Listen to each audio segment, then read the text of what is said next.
Is this the year to determine if Josh Heupel will be elite? It's today's tough question, and it's brought to you by Rick Terry Jewelry Design. Today's tough question. Take a side. Take a stand. The Dave Hooker Show, a presentation of OffTheHookSports.com. John, in case you didn't know, Caleb Calhoun believes that, don't let me put words in your mouth, correct me if I'm wrong, Caleb, that Josh Heupel is loading up for this year. Whether or not that's the case, do you believe we'll know by the end of 2024 if he's an elite coach or not? How much of a determining factor can one season be? I think we will have a strong preview of where Tennessee football is headed under Josh Heupel when you look what's going on this year. First of all, let's consider the competition. Tennessee has a really accommodating schedule by SEC standards. It's about as accommodating as you could get for a playoff contender. It also has Nico Iamaleava at quarterback. Those kind of guys don't come along that often. Tennessee has him for this year and next year. And when you look at what Tennessee did in the offseason, it kept its offensive line pretty much intact, plus added a promising offensive lineman from LSU. So that means it spent some money, NIL, not as much on transfers maybe as a lot of schools did, but just to keep what it has intact. It's kind of solidified its receiving core as well, helped its secondary through transfers. So everything to me points to Tennessee thinking this is the year to get things done. If it doesn't, I think the question that people are going to wonder about is Josh Heupel going to be 8 to 10 win a year guy, or is he going to be a championship level coach? You can't discern that in just one season, but I really do believe this season, based on what Tennessee has coming back on its quarterback and on its schedule, that this will give us a really good preview of what's to come. So, John, and I agree with you, and I'm big on that, and I'm with you on they are focused on retaining a lot of guys. I've said I think they're using the Michigan model, which is Michigan felt that if they could retain players, their chemistry and their discipline would outweigh the superior talent that I believe Alabama did have over them in the college football playoff last year. My question in this way, though, is to a certain concern before I talk about Josh Heupel specifically is, do you think there is a concern when it comes to retaining guys if guys can't play? For instance, you talk about retaining the offensive line. Part of retaining the offensive line was retaining that left guard spot. Nobody could play on the left guard last year. Andre Carrick was horrible. So isn't that kind of a concern when you're retaining bad players, I guess? Well, but I don't think the overall line was bad. I think this should be a pretty good offensive line. I think there's still maybe one question mark in the line. I think when you look at the offensive line, and I think the offensive line will be better with Nico at quarterback.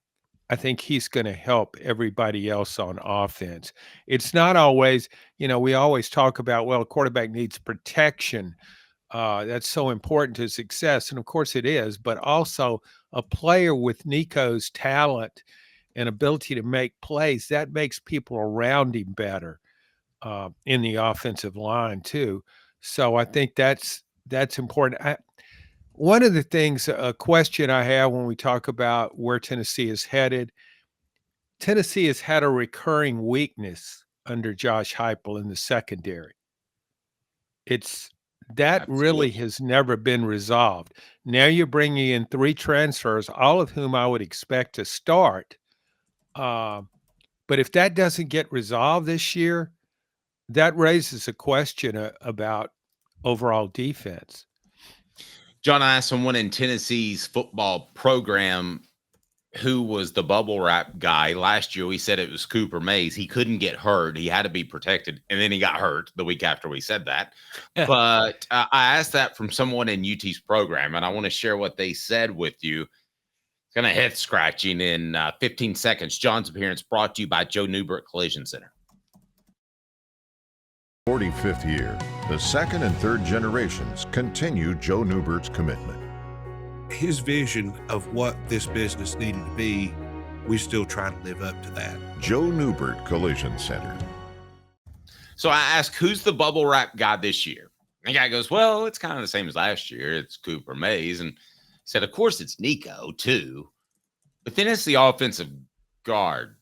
And he said, guards. And then he said, it's the offensive tackle. And he said, well, offensive tackles. In other words, there's no depth. Tennessee, if they lose an offensive lineman, which is almost a guarantee in the SEC, is going to have to shuffle some stuff. They're going to have to be creative, and they're going to have to make something out of what's not much of anything right now. Yeah. I think when Finn you have a does not even, quarterback, Finn does not even begin to describe Tennessee's offensive line. I think a lot of teams are in that same predicament because of the transfer portal. Teams just don't have as much quality depth as they once did. So anybody loses a key player, it really has an impact, a negative impact. But you're right. I think it's really important that Tennessee, more than ever, develops more depth. I just think that's a big factor in this. We've had this is Josh Heupel's been there a while now. I know it's hard to develop quality depth because of the portal, but you got to be able to, when the top guy goes down, you got to be able to replace him. And of course, that's glaring right now at quarterback. I mean, when you talk about replacing anybody, that looms larger than anything else. If Nico goes down, I'm not talking about a season-ending injury. I'm just talking about if he has a sprained ankle and can't play 1 week. I think it's crucial that Tennessee has another guy ready to go. Great. Caleb?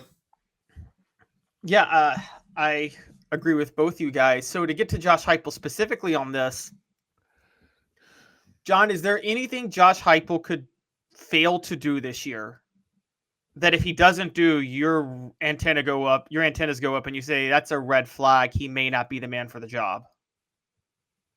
I mean, obviously, like if he goes like 5-7, but I mean, like if he misses the college football playoff, will your antennas go up? I don't know how high the antenna will go up, but I think it would raise a question at least.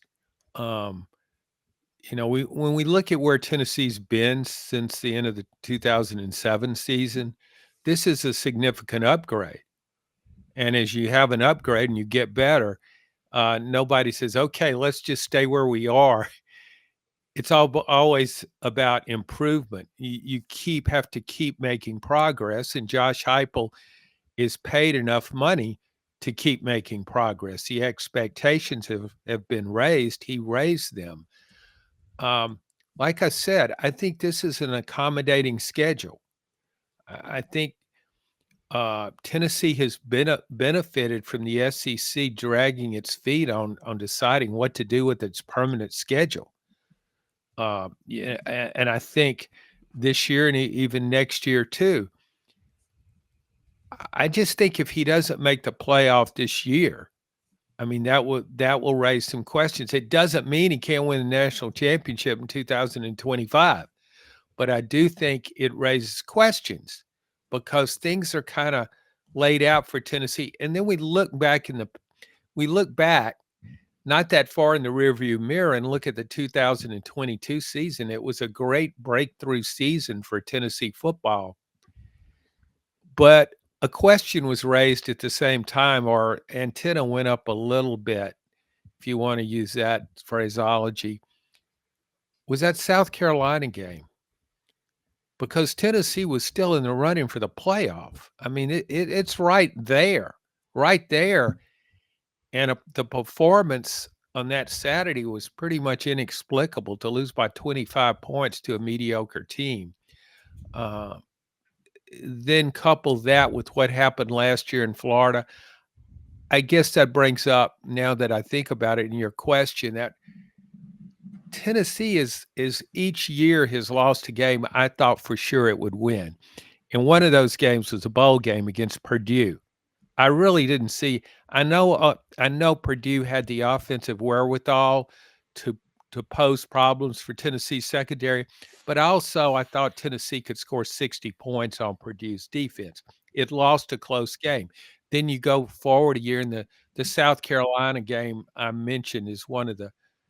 It was a terrible blow for Tennessee, and then last season, Tennessee just had no business. I know Cooper Mays was hurt, but it shouldn't have lost to that Florida team. So we have a trend developing here. So if Tennessee loses a game like that this year, that would raise the antenna, I think. I want to get to a question Smoky Mountain Red asked, and it also addresses what Caleb asked. So Caleb, obviously, if they're 5-7, that's a red flag. But you talked about other records. I'll throw something at you that I think would be a red flag, and that would be if Nico Maleava isn't in the top 5 ratings of quarterbacks at the end of the year. I mean, he should be top 3, you would think. Travis asked, what happens if Nico flops? I don't see it happening, but good Lord, Gaston or Merck? The big Merc. I mean, I guess all I would say at that point is I already have a bigger red flag than many on Josh Heupel's ability to evaluate talent, because I don't know, and I don't care what excuse he gives me. You'll never have me believe that he should have started Joe Milton over Hendon Hooker. And that raised the red flag on its own. So if Nico flops after he was the one who cobbled the NIL money to get Nico. So, or who pushed for that. So he pushed for the NIL money to get this guy who turns out to be a flop if Nico flops.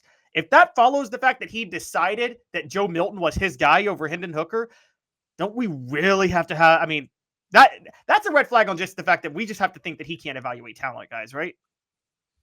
Well, but if Nico flops it. Yeah, that's a huge if, John.